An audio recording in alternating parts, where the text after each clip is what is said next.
Hi, Miss Gabby. As I told you, I would do a second video with a little bit more of a clearer thought pattern than what I had last night. So here goes.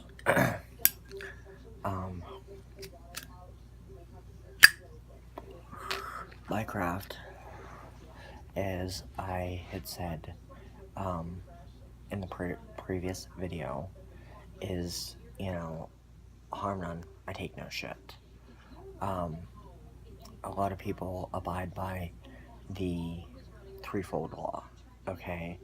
I'm not one who personally believes in the threefold law because of, you know what, if somebody's gonna mess with me, if they're gonna mess with my family, sorry, don't mean to adjust my, whatever, that's being stupid.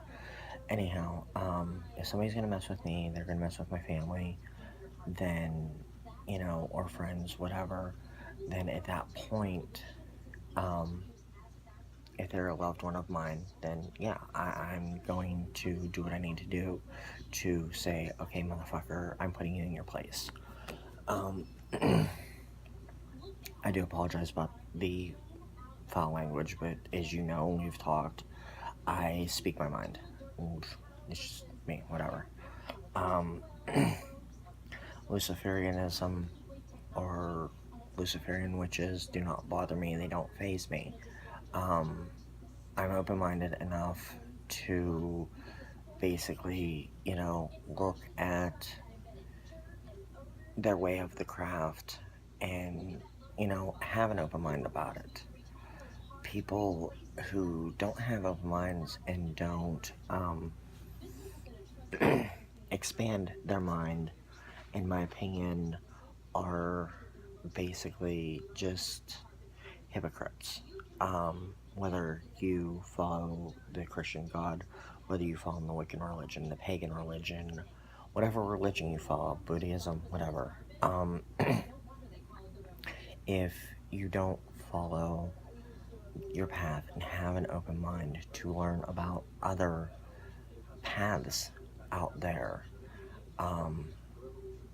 then you're truly not following your path. If you're going to be somebody who, goes out every Friday night, drinks, screws around on your wife, and does it again Saturday, and then does it again Sunday, then, or let me rephrase that, does it Friday and Saturday night, and then you go to church with your wife and your kids Sunday, what kind of Christian does that make you? If you practice Buddhism, and, you're with your partner for, whatever, your husband, your wife, and you go out and you say, do pot, and it's against that specific religion, then to me that means you're being a hypocrite. You're not living up to the standards of your religion, no matter what it is. One of the reasons why, I had chosen being a male witch is for the fact of my grams and my grandmother both raised me in it. I think I stated this on one of my previous responses to your videos. I was 8 years old. I was at my grand's house, laying in bed, and this vision of beauty, vision of Isis came to me at the foot of my bed with her wings, fully open. They were rainbow, which was really awesome. And she had the sun above her head, and that was, she had called to me at a very young age. I've always been able to feel people's energies. I've always been able to see things before they happen. I think it's called lucid dreaming. I believe, I'm not sure. It's just something that I've always been able to do. My grandmother, my maternal grandmother, taught me how to read cards when playing cards. When I was like 14, 15 years old, I would go down to her apartment and we would sit on a Saturday and she would be like, okay, this is what you need to do. This is how you have to do it, etc. Um, so, both of my grandmothers knew that I was gifted from a very young age. They never restricted me. They never put uh, constraints on me as to developing who I want to be. My father, on the other hand, being Catholic, and even his mother was Catholic, but she, still practiced her strega, um, witchcraft, but still went to church every Sunday and up, down, sit, up, down, sit, adieu. Um,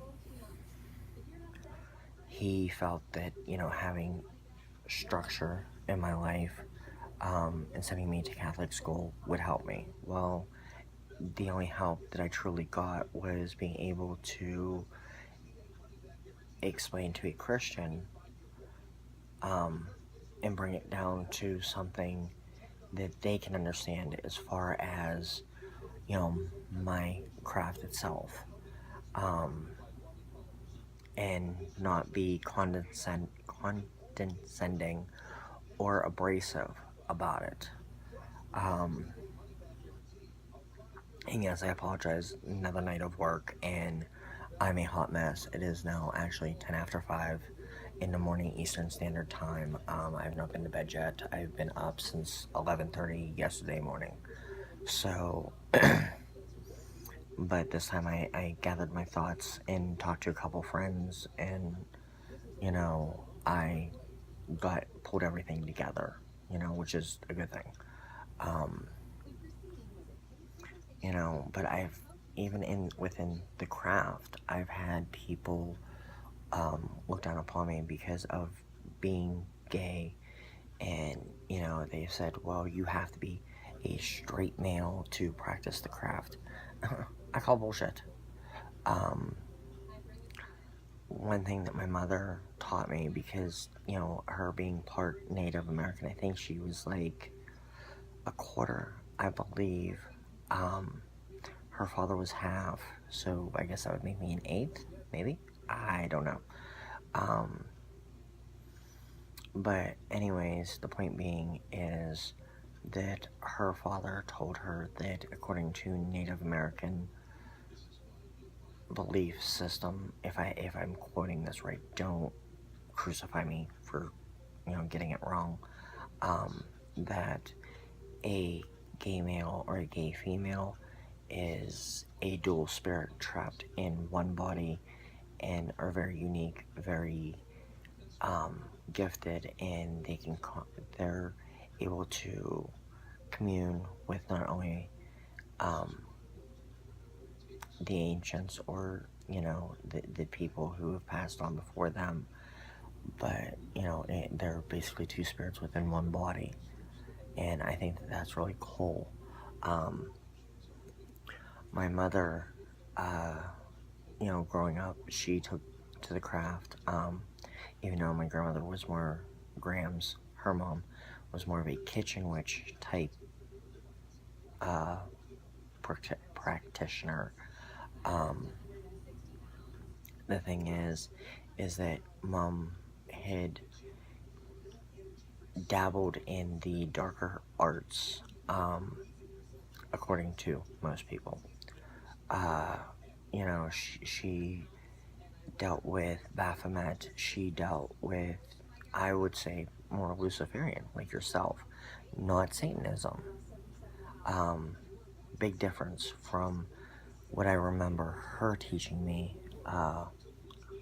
before, she had, passed on, whatever. Um, Sorry, just touchy subject. Anyways, she was trying to teach me a little bit about it, and that's probably why I've got such a high interest in it, because I want to learn. But she would teach me the, protect yourself spells, and, basically mess with me, I'll mess your world up. spells. Um, she taught me how to conjure energy um, through certain things, and you know, it was just my own sister didn't even know that our mother was a witch, and she, I basically told her, I said, yeah, Mom has always been since way before you were born. And mind you, my sister is 13 years older than me. I want to say she was born in 1967. Myself, born in 1979. Um, and of course, she wanted to be cremated, which is atypical, which is burial, cremation. So I'm like, yay, she didn't even know that about Mom. There was a lot that she didn't know that I did because I followed the craft. There's other things that I've learned, along my path. And, I just, again, I will read books and take what is pertinent to what I want to use, how I want to use it, customize it to make it my own in my own way, which is way better than, if you get a spell, even from a fellow witch, and they say, well, use this. And I think on your Facebook, I had posted my spell for lost items, you know, and for me, that has always worked. But again, I got it from my grandmother, but I tweaked it to be my own. um, Everything that I do within my craft, I tweak it to be my own. It's my own intention. Um, Life being, good and evil, or, you know, basically, all shades of gray and colorful. To me, there is no true black nor white magic, because life can be loving and cruel and, twisted in its own way. So, your power comes from within. You, express that to other people. Um, my thing is, look at the Druids, okay? A very secret society of male witches, that go, God and Goddess only knows how far back. Um, you know, there are secret societies out there that nobody knows about, or that aren't talked about, and I think that's amazing. Um, you know, I just, my personal beliefs is, there's actually, to me, there's no right-handed or left-handed path, because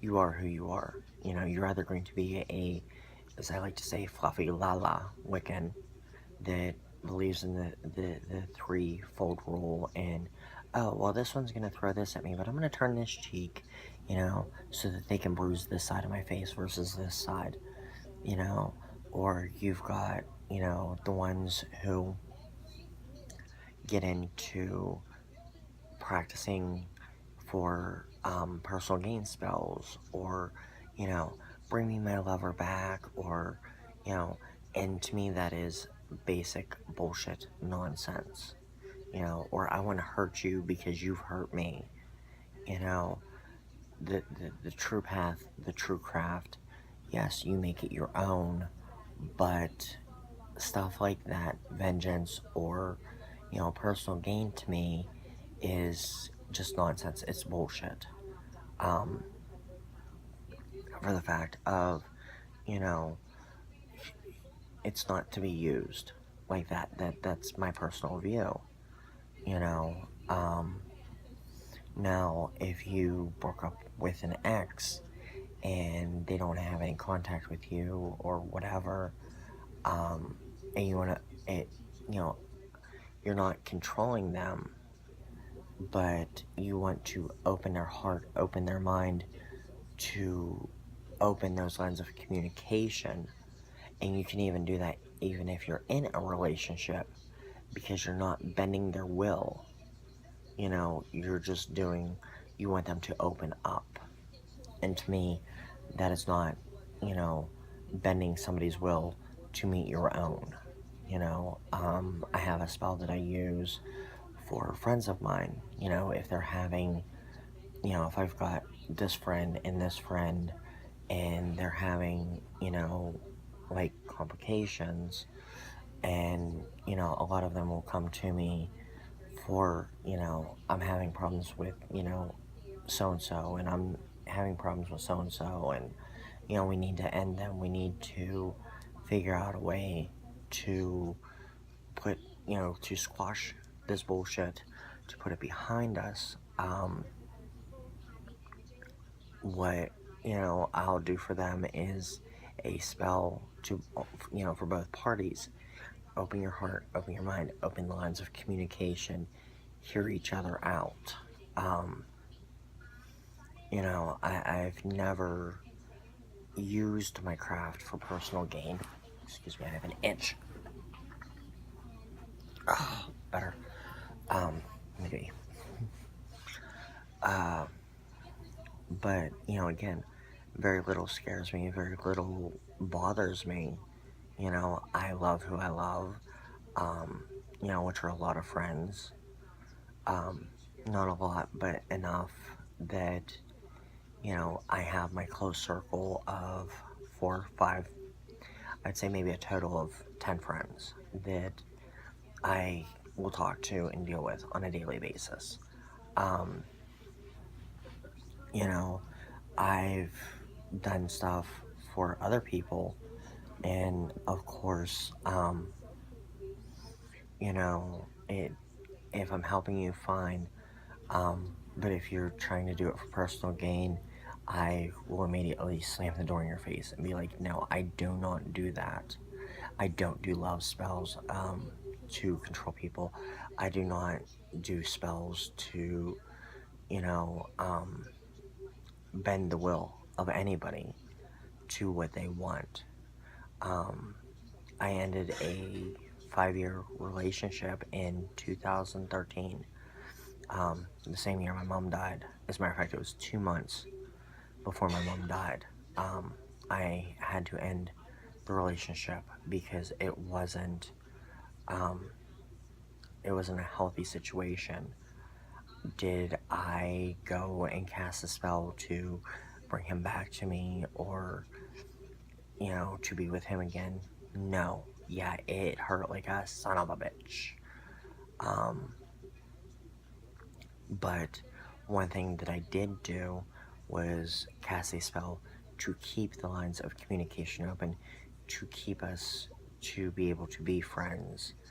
But I think we had been broken up at 4 months, and I told him, I said, you're going to meet somebody who's jealous, who's younger, and who will not want us to be friends. And I said, at that point, that is your decision on what to do.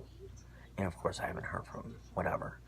Um, and another thing, too, that I truly do not agree with, that I find a lot of newbies to the craft doing, is when they'll do their magic for whatever, they'll use blood magic. And my big thing um, about that is blood magic cannot be, it's like opening a dam to let the water flow.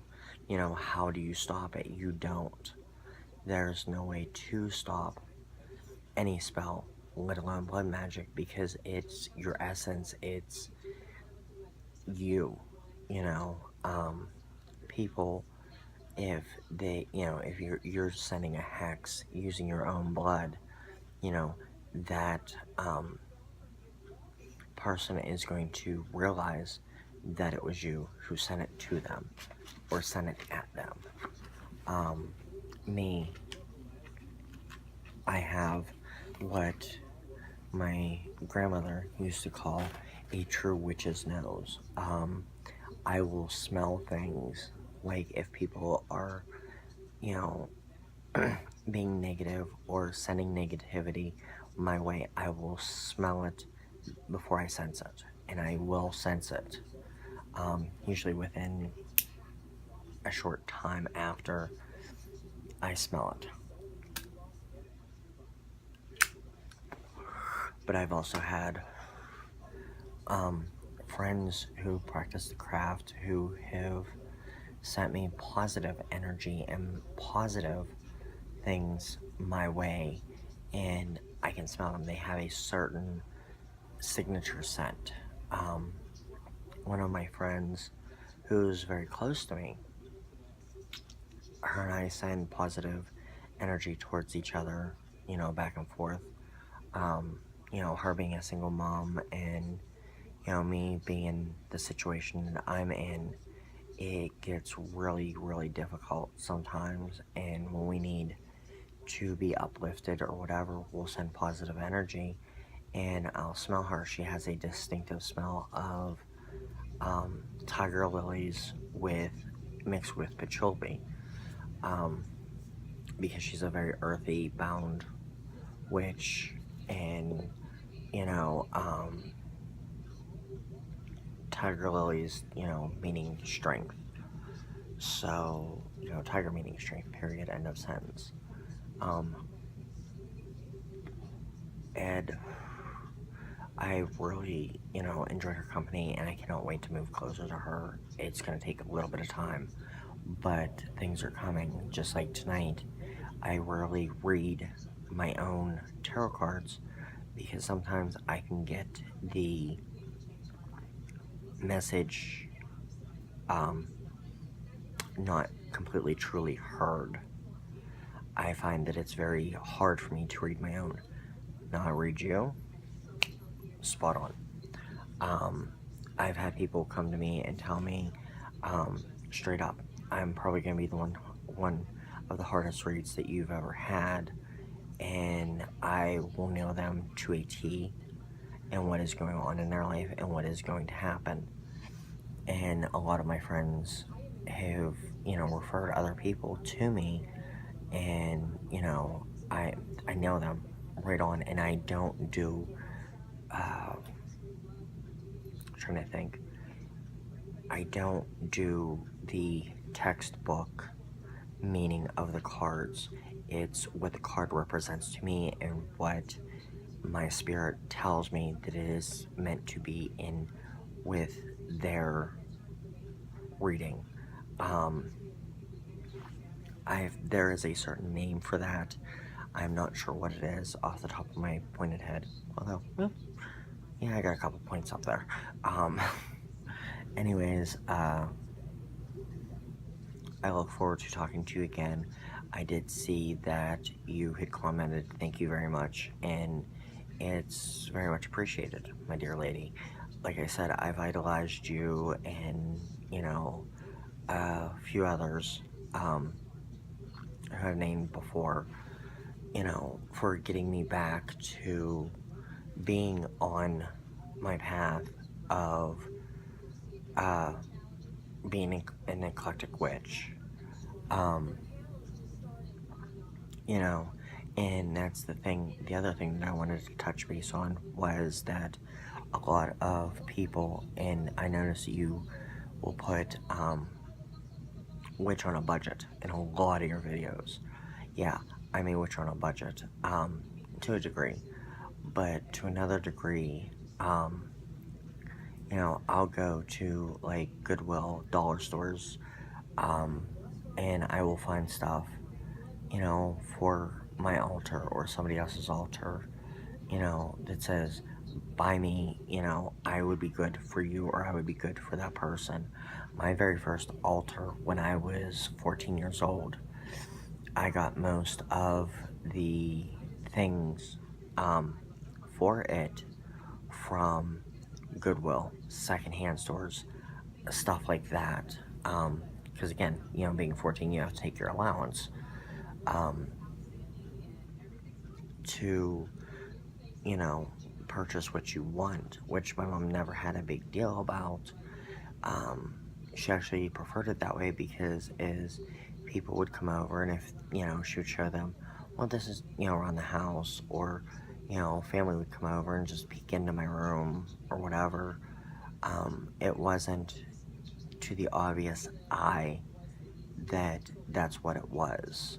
Um, you had to know or be a part of the craft to realize that, oh, that's his altar. Even now, where I'm staying at with my friend, she doesn't particularly believe or whatever until I hit a couple points with her um, on some things that were going on in her life, uh, job wise, and I had nailed them to a T. And, I'm trying to, I've told her other things, and I'm like, you need to do this, you need to do this. And, I hate it when people don't listen because it really torques me. Um, I'm not saying, this stuff for my, my benefit, it's for your benefit, and don't make me waste my breath, if you're not going to listen. Um, so, but anyways, I'm going to wrap this up. Again, it's greatly appreciated that, you and I have finally been able to touch base personally through Facebook. Um, and, you know, again, I idolize you, so as long as you're going to keep making videos, I will do my best to make video responses, and hopefully they make more sense than the one last night. I feel so bad about that. But anyways, I will talk to you later. It is now roughly 5:30-ish, my time, and time for me to hit my ass to the sack to get some sleep. Alright, much love, many blessings, and I hope this video helps not only, other people who view your channel, but anybody who wants to follow the craft. Alrighty, have a good night, dear.